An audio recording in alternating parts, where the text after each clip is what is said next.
valorisation de la biomatériaux pour le traitement de colorants anioniques en milieu aqueux par biosorption, caractérisation et application.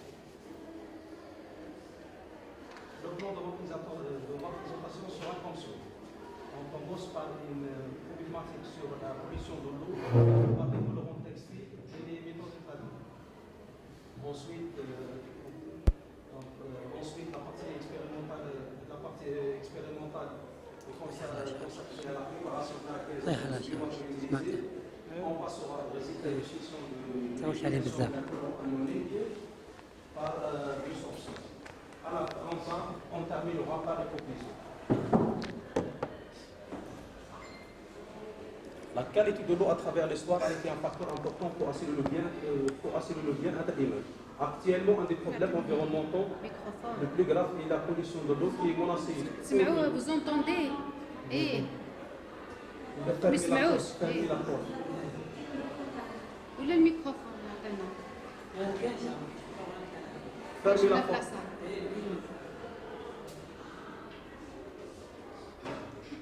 Le plan de ma présentation sera comme suit.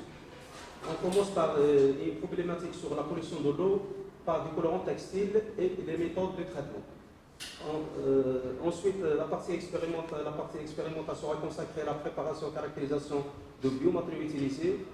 On passera au résultat et discussion de l'élimination d'un colorant anionique sur le biomatériau. Enfin, on terminera par une conclusion.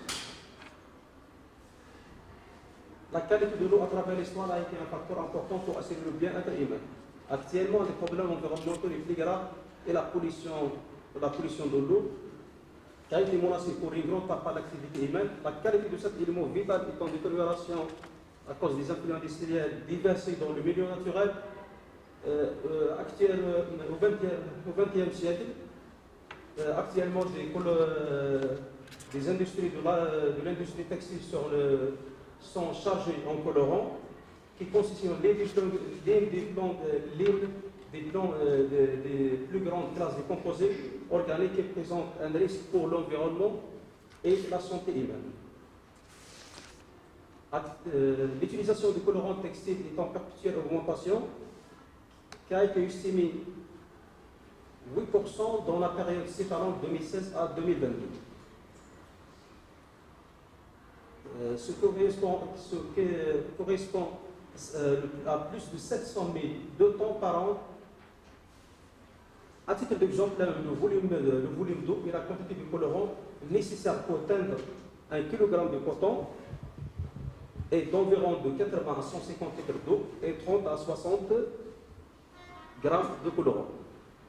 Pour protéger notre environnement et particulièrement le milieu aquatique, plusieurs méthodes de traitement des effluents textiles, notamment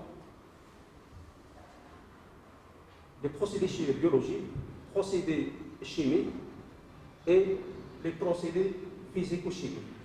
Dans notre travail, nous sommes particulièrement intéressés par la biosorption, qui définit comme étant l'utilisation des matériaux végétaux biologiques ayant un grand potentiel de fixation des polluants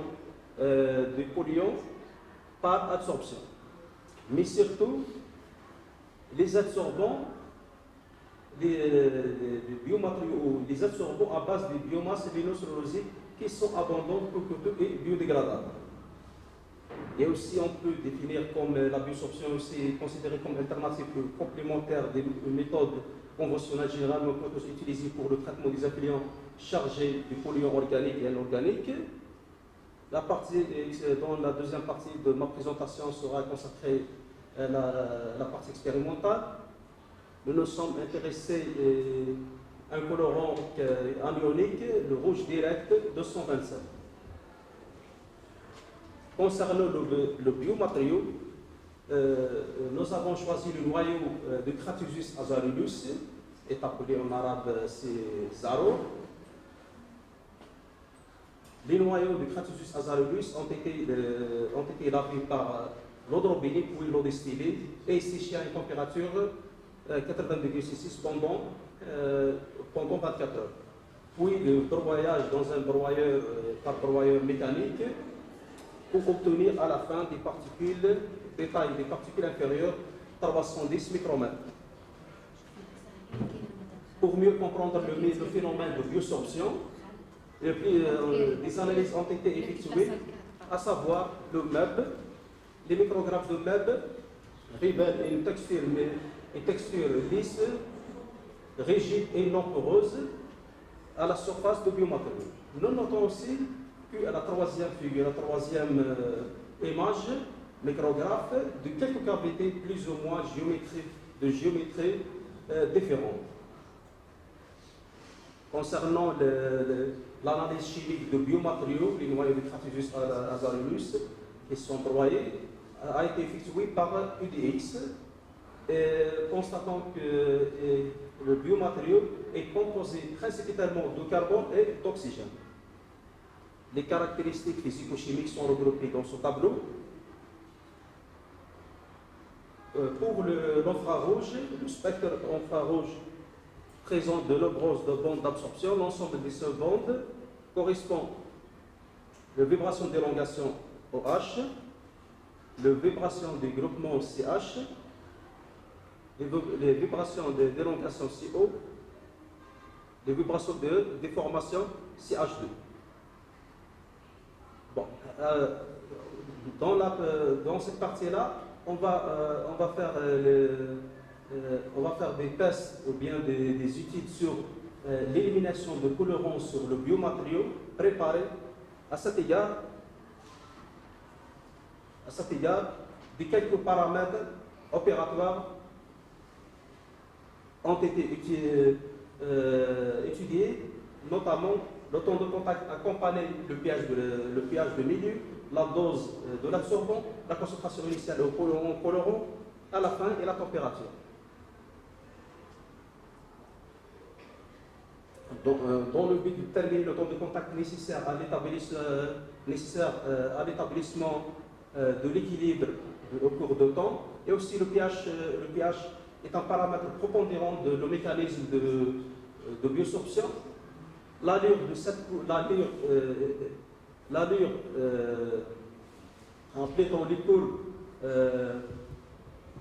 possède presque les mêmes allures et reflète une augmentation de rendement d'élimination en fonction de temps. En général, on trouve que le rendement d'élimination augmente rapidement dans les premiers instants, de 20 minutes jusqu'à 30 minutes, de l'existence des sites actifs à la surface de biomatériaux. Dans une deuxième étape, 20 minutes jusqu'à 120 minutes, la biosorption devient de plus en plus lente au cours de biosorption pour atteindre à l'équilibre de 120 minutes. Au-delà de ce temps, les courbes restent pratiquement constantes. C'est explique l'équilibre de biosorption-désorption. Nous notons aussi que le pH, l'examen de pH montre que la biosorption favorisée par une diminution de pH, le pH est égal à optimisé est égal à 2. La dose concernant afin de déterminer la dose optimale, on remarque que le rendement d'élimination augmente avec l'augmentation de la dose.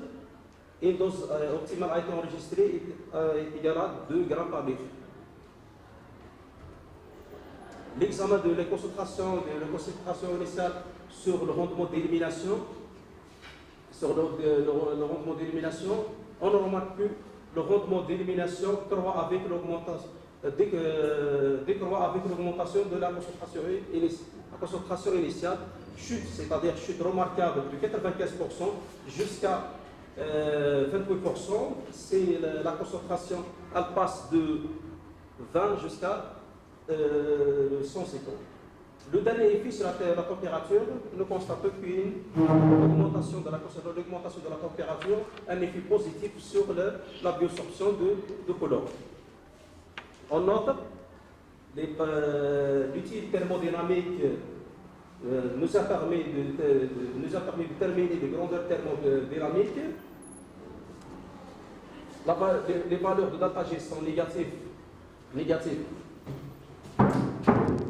15 qui indique que la réaction ou bien le process est spontané. La valeur de delta H c'est positif est inférieure de 40, que le jeu par mort est endothermique et de nature physique. Delta S, la valeur de delta S c'est positif, ce qui se traduit par l'augmentation des ordres à l'interface solide-liquide au cours de biosorption. Les isothermes de biosorption sont très utiles pour la compréhension de mécanismes ou bien de phénomènes de biosorption de colorants sur le biomatériau. Il y a plusieurs modèles ont été cités dans la littérature, Longmire, Freundlich et Temkin. En se basant sur le R carré, le modèle de Longmire est le plus adéquat les résultats expérimentaux. Ensuite, la cinétique de biosorption de colorants nécessite la connaissance de certains paramètres liés à la réaction de surface, tels que le pseudo premier ordre et deuxième ordre. Selon les résultats obtenus et illustrés dans ce tableau, il y a deux paramètres à suivre, c'est la masse et le pH.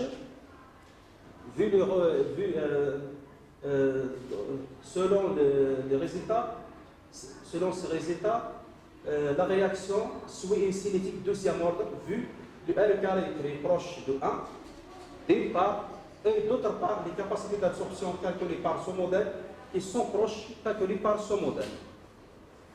Enfin, on termine par une conclusion.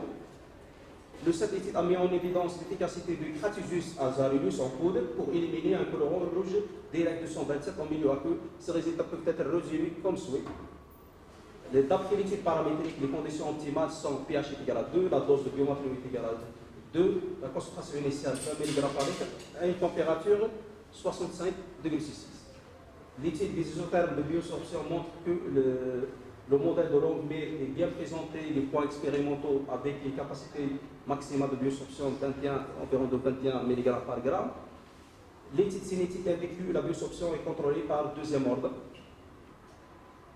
Les paramètres thermodynamiques obtenus indiquent que la biosorption de ce colorant sur les Crataegus azarenus est un processus spontané endothermique et de nature physique.